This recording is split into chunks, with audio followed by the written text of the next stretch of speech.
안녕하세요 여러분, 수다몽입니다. 고려 거란전쟁 이야기하고 있습니다. 현종 9년인 1018년 겨울, 드디어 거란은 소비압을 앞세워 황제 직속 부대인 우피실군을 포함해 전원 기병으로 구성된 10만 대군을 이끌고 고려를 침략해 옵니다. 고려 거란 3차 전쟁이 시작된 것인데요. 고려 측은 이미 왕래하던 상인들을 통해 거란의 침략 소식을 알고 있었고 이미 준비도 마친 상태였습니다. 현종은 이제 거란의 2차 침입 당시 그 애송이 왕이 아닌지라 더 많은 준비를 하고 많은 전략을 세울 수 있었지요. 현종이 거란 2차 전쟁에서 몸진을 갔음에도 조선의 선조나 인조와는 다른 평가를 받고 있는데요. 오히려 고려의 세종이라는 평가를 받을 정도로 군주로서의 능력을 인정받고 있습니다. 이는 실패를 거름삼아 고려 거란 3차 전쟁이 오기 전부터 완벽하게 전쟁을 대비한 부분도 평가의 주요 요인으로 작용한 것이 아닌가 싶네요. 현종은 평장사 강감찬을 상원수로, 대장군 강민첨을 부원수로 삼고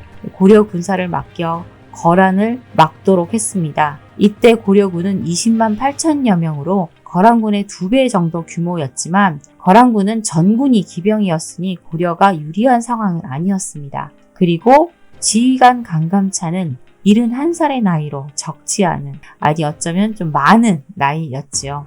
이 전쟁의 향방은 어떻게 되었을까요? 소배압은 공성전에 강한 고려의 전투 방식에 휘말리지 않도록 속전속결로 전쟁을 끝내려는 작전을 세우게 됩니다. 공략하기 어려운 고려 산성들을 모두 우회해 최대한 빨리 개경을 점령하려는 작전이었죠. 소배압은 선발대, 중간군, 후발대 이렇게 군대를 3개의 대열로 나누어 각 요새를 공략하고 개경까지 직공하려는 전략을 세운 것인데요. 강감찬은 소배압의 전략을 이미 간파하고 있었습니다. 첫 전투는 거란군이 압록강을 건너 흥하진으로 진격해 왔을 때 벌어지게 됩니다. 보통 기주대첩하면 강감찬이 소가죽으로 강물을 막아 대승을 거두었다는 그 전투이다 라고 생각하시는 분들도 많은데요. 사실 기주대첩이 아니라 이는 흥하진 전투입니다. 기주대첩은 강이 아닌 들판에서 벌어진 전투이지요. 흥하진은 압록강을 지키는 고려의 요새로 조선시대에는 백마산성이라고 불리던 곳인데 북방 유목민족의 침략에 대한 최전선일 수밖에 없었지요.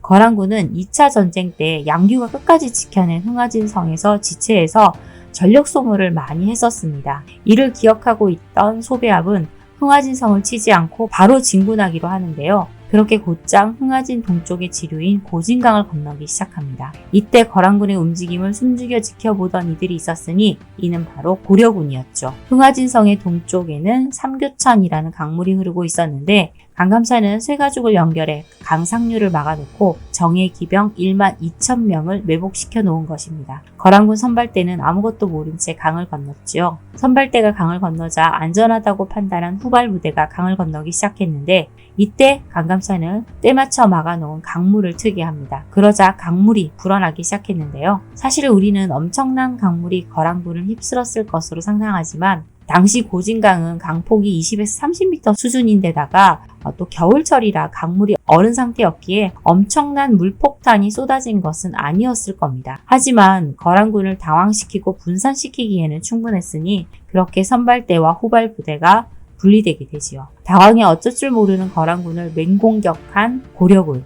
거란군은 막대한 피해를 입게 됩니다. 전쟁 첫날부터 패배를 맛본 소배압, 계속 진군할지 후퇴해서 병력을 재정비할지 고민을 해야 했는데요. 항상 공격하는 자세를 취해왔던 소배압은 진군을 결정하고 엄청난 속도로 남하하기 시작합니다. 거란군이 첫 전투에 쓴맛을 봤음에도 빠르게 남하하는 모습을 보이자 고려군도 살짝 당황하게 되지요. 고려군은 즉각 거란군을 뒤쫓기 시작했는데요. 거란의 2차 침입 때 서경을 지켜낸 강민첨이 1만 4천의 기병을 이끌고 내구산까지 쫓아가서 거란군 부대 하나를 공격해 괴멸시키기도 합니다. 거란군에게 다른 성들은 안중에도 없고 목표는 오직 개경뿐이라는 것을 알게 된 고려군은 자신들이 지키던 성에서 뛰쳐나와 곳곳에서 거란군을 공격합니다. 특히 대동강을 건너려는 거란군을 시랑 조원이 이끄는 고려군이 서경 동쪽의 마탄에서 습격해 1만이나 되는 거란군을 경멸하는 이 대승을 거두기도 하는데요. 이 마탄이라는 지명은 바로 이 전투에서 생겨난 지명입니다. 수많은 죽은 말들이 떠내려와서 산처럼 쌓였다고 해서 마탄, 그러니까 말여울이라고 불리게 된 것이지요. 이렇게 패전으로 전열이 흐트러진 거란군이 전열을 정비하는 사이 강감찬의 군대가 승부를 내기 위해 달려가게 됩니다. 그런데 거란군에 거의 근접했을 때 거란군은 아무런 배후의 안전지대도 확보하지 않은 채 계속 남하하고 있다는 소식이 들려오게 되죠. 거란군이 전투의 손실을 만회하는 길은 오로지 개경 수복군이라는 생각으로 빠른 속도로 남하를 계속했던 것입니다. 강감찬은 병마판관 김종현에게 군사 1만을 거느리고 거란군을 뒤쫓게 하고 동북면 병마사에게 군사 3,300명을 보냅니다. 그런데 거란군의 기동력이 얼마나 좋았던지 압록강을 건넌 지 한 달이 채 되지 않은 1월 4일경 황해도 신계에 도착하게 됩니다. 이곳은 개경까지 불과 40km 거리였죠. 거란군이 개경으로 직공하기 위해 남하했다는 소식에 이 고려 조정도 당황해했고 현종의 파천을 주장하게 되는데요. 현종은 이를 거부, 개경 사수를 결심합니다. 사실 거란 2차 침입 때 몽진을 하면서 갖은 고생을 했으니 다시는 그런 일을 겪고 싶지 않았을 것이며 그동안 개경 성곽과 방비시설을 대대적으로 개보수했고 개경을 방어할 중앙군의 병력수와 전력도 대폭 증강시켜 두었죠. 그리고 개경의 주산인 송악산에 산성까지 구축해서 개경은 무조건 지키겠다는 의지를 드러내 왔습니다. 그러니 개경은 이제 쉽게 함락될 수 있는 곳이 아니라는 믿음을 가지고 개경을 지키기로 한 것이죠. 반면 거란군은 거듭 패배하면서 제대로 된 보급을 받지 못한 상태이니 장기간의 공성전은 버티지 못할 상태인데 반해 고려의 수도 개경이 군량이나 무기 같은 군수물자가 부족할 리는 없으니까 장기전도 충분히 버틸 수 있을 것이라는 판단을 한 겁니다. 사실 현종은 호위 부대 외에 거의 모든 병력을 전선으로 보낸 상태여서 개경에 남은 병력이 그리 많은 상태는 아니라 불안감이 없지 않아 있었습니다. 하지만 전방에 배치되었던 고려군이 개경으로 향하고 있는 상태이니 개경이 며칠만 버텨준다면 거란군은 사방에서 고려군을 맞을 상황이었죠. 현종은 일단 개경 주변에 사는 백성들을 모두 성 안으로 피신시키고 곡식은 한 톨도 남기지 않고 우물을 모두 메어버립니다. 적군의 식량이 될 만한 것을 남기지 않음으로써 적군을 굶주림과 피로로 지치게 만드는 청야전술을 쓴 것이지요. 소배합은 정찰병을 보내서 정찰을 한 결과 개경의 방비가 아주 튼튼하다는 정보를 입수하고 전략을 좀 잘 세워야겠다는 판단을 합니다. 자, 그래서 야율호덕을 개경으로 보내 자신들이 회군한다는 거짓 정보를 흘린 후에 방비가 느슨해진 틈을 타 기병 300명을 개경에 잠입시키려는 전략을 세웁니다. 그런데 이 기병 300명은 금교역에서 고려 기병 100명의 기습을 당해 전멸당하고 맙니다. 거란군 하면 기병인데 300명의 기병이 고려 기병 100명에게 전멸당했다니 이는 어마어마한 일이었죠. 훗날 거란군이 물러난 후 전설이 하나 생겨났는데요. 송악의 산신이 개경의 소나무들을 모두 사람인 것처럼 소리를 내게 해서 거란군이 고려에 구원병이 온 것으로 알고 물러났다라는 전설입니다. 이후 사방에서 고려군이 몰려와 압박을 가하게 되니 거란의 인명피해는 늘어만 갔고 거란군은 지치게 되지요. 시간을 더 끌면 불리하다는 판단을 한 소배합 드디어 철군을 명하게 됩니다. 개경을 향해 빠르게 진군하던 모습 그대로 또 빠르게 후퇴해서 북상을 하게 되지요. 한 달간 보급도 받지 못한 상황임에도 거란군은 전열을 흐트리지 않고 신속히 철군을 했는데요. 어찌나 빠르고 교묘했는지 거란군을 뒤쫓고 있던 김종현 추격부대도 거란군을 놓칠 정도였다고 합니다. 거란군은 고려군의 추격을 피해 편한 길을 포기하고 개천, 영변을 거치는 내륙 통로로 철군을 하며 고려군과의 만남을 최대한 피하기 위한 노력을 했는데요. 그렇게 숨바꼭질하듯 철군하던 거란군 드디어 압록강 근처의 귀주에 도착하게 됩니다. 귀주는 25년 전 서희와의 담판으로 얻은 강동 6주 가운데 하나였죠. 귀주에는 이미 강감찬이 이끄는 20만의 고려군이 진을 치고 있었습니다. 우리 역사에서 성을 빼앗고 지키는 공성전은 수도 없이 많았지만 야전에서 펼치는 이른바 회전은 흔하지 않은데 귀주에서 강감찬이 이 대회전, 그러니까 벌판에서 맞붙는 대규모 전투를 통해 거란의 길을 완전히 꺾을 생각을 했던 것입니다. 그리고 마침내 거란군이 눈앞에 나타났고요. 비록 후퇴 중이라지만 대륙을 벌벌 떨게 하는 거란 기병대, 거기다 귀주벌판은 넓은 평지이니 거란군은 당연히 기병 중심인 자신들이 유리하다는 판단을 합니다. 그래서 거침없이 고려군 진영으로 뛰어들었죠. 고려군 20만, 거란군 10만, 도합 30만의 군사들이 한데 뒤엉키고 주위를 맴돌며 돌진하고 맞부딪히게 됩니다. 화살을 쏘아대는 거란 군기병, 검차를 앞세우고 돌격하는 고려 검차병, 거란의 자랑 중장기병들, 그리고 그들을 향해 창을 내밀고 도끼를 휘두르는 고려 보병들이 어지러이 뒤섞였습니다. 거란군도 정말 대단한 것이 보급이 잘 되지 않은 상태였고 병력도 고려군이 2배였는데 밀리지 않고 그렇게 막상막하 일전을 벌이게 되었죠. 그런데 그때 고려의 최정예라 할 수 있는 동북면 기병대 1만 2천 명이 천둥 같은 말발굽 소리를 울리며 나타나 거란군의 뒤를 찌릅니다. 개경에서 철수하는 거란군을 추격하고 있던 김종현의 1만 기병대가 전투 도중 나타나 거란군의 후미를 급습했던 것이죠. 자, 그러자 거란군의 대형이 곳곳에서 무너지고 전열이 붕괴되기 시작했는데요. 때마침 하늘도 고려를 돕습니다. 그때까지 불던 북서풍 대신 남풍이 거세진 것이지요. 고려군은 남쪽 진영, 거란군은 북쪽 진영인데 이렇게 역풍을 맞게 되자 몸도 가누기 어려운 상황이 되었고 고려군은 때를 놓칠세라 바람을 타고 적진을 향해 팔을 퍼붓게 됩니다.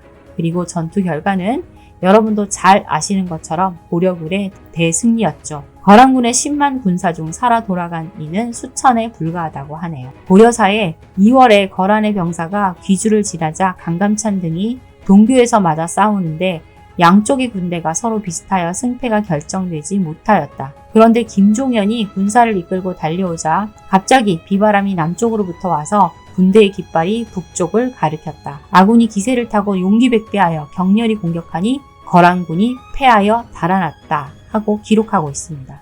그리고 고려사 열전 강감찬전에 우리 병사가 승세를 몰아 맹렬히 공격했다. 용기가 스스로 배가 되었다. 거란의 병사들은 북으로 도망치기에 바빴다. 우리 군사가 추격하여 석천을 건너 발령에 이르렀는데 적군의 시체가 들판에 널려있고 포로로 잡은 인원과 뺏은 말과 낙타, 갑옷, 투구, 병장기 등이 이루 헤아릴 수 없을 정도로 많았다. 적군 중 살아 돌아간 자가 불과 수천 명에 불과했다. 거란이 지금까지 이토록 무참한 패배를 당한 사례는 일찍이 없었다. 라며 전쟁의 결과가 기록되어 있습니다. 이 전투가 바로 귀주대첩이지요. 사실 야전 전투의 대가인 유목 기병 군대를 상대로 대회전을 선택한 것으로 봐서 강감찬은 정말 강심장을 가진 인물이라는 생각이 드네요. 이 전투 이후 고려와 거란의 27년에 걸친 전쟁은 끝을 맺을 수 있었는데요. 거란은 더 이상 고려의 대규모 군대를 출정시키지 못했습니다. 거란은 전쟁이 끝난 지 불과 석 달이 지난 1019년 5월 국교 회복과 평화 교섭을 위해 고려의 사신을 파견합니다. 이 3차 전쟁에서 참패한 거란의 요구 조건은 고려가 형식적으로라도 거란의 종주권을 인정하고 청신한다면 더 이상 이 고려 국왕의 친조나 강동 육주 반환 등을 요구하지 않는다는 것이었죠. 현종은 곧장 평화 교섭을 받아들이게 되는데요. 거란이 또 강동 육주 등 고려의 영토를 요구했다면 강경한 태도를 취했겠지만 그런 것이 아니라면 전쟁은 피하는 것이 낫다는 판단을 했던 겁니다. 사실 3차 전쟁에서 승리하긴 했지만 거란군은 여전히 군사 강국이었으니까요. 고려가 거란군을 물리친 것을 본 주변국의 반응을 보면 만주 지역의 천리국이 사신을 보내 속국이 되기를 청했다는 기록이 있고요. 또 탐나국이 토산물을 바쳤으며 흑수말갈의 주장 거울마두개가 직접 고려를 방문하기도 합니다. 이후 고려는 실리적인 외교를 하게 되는데요. 거란에 대해 신하의 예를 취하는 모습을 보이면서 양보를 했고 거란과의 평화 교섭 과정에서 송나라와의 외교 관계를 단절한다는 약속을 했는데 실제로 이를 이행하기도 했지만 전쟁이 끝난 지 50년이 지난 이 문종 25년 송나라와의 외교도 재개하게 됩니다. 하지만 이는 예전과는 다른 대등한 관계의 외교였죠. 고려 거란 전쟁이 고려의 승리로 끝나면서 고려 송나라 거란의 관계는 비등한 관계가 되었고 송나라를 침략하려는 거란이나 거란의 침략을 방어해야 하는 송나라 입장에서는 고려를 우군으로 만들어야 했으니 고려에 대한 우호적인 태도를 취할 수밖에 없었을 겁니다. 그렇다 보니 고려 사신들은 당시 세계 최대의 경제 강국이었던 송나라에 가서도 이 나라 재정이 휘청거릴 정도로 선물을 받아왔다고 하는데요. 이에 송나라의 대문호 소동파가 고려는 상종 못할 오랑캐라는 말을 하기도 합니다. 고려가 16년에서 17년간 조공을 바쳐왔습니다. 그런데 지금은 고려 사신들을 대접하고 답례품을 하사하는 비용이 이로 헤아릴 수 없습니다. 성을 쌓고 배를 만들고 간사를 짓느라 각 지방의 백성들이 동원되고 있습니다. 하며 고려 사신들에 대한 불만을 담은 상소를 7차례나 올렸다고 하네요.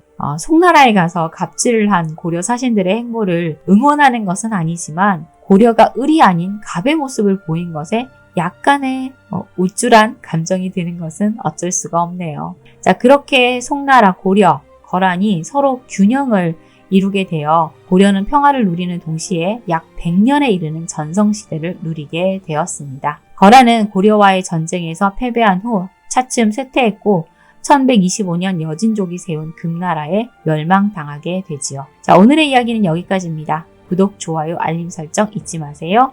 지금까지 수다몽이었습니다. 감사합니다.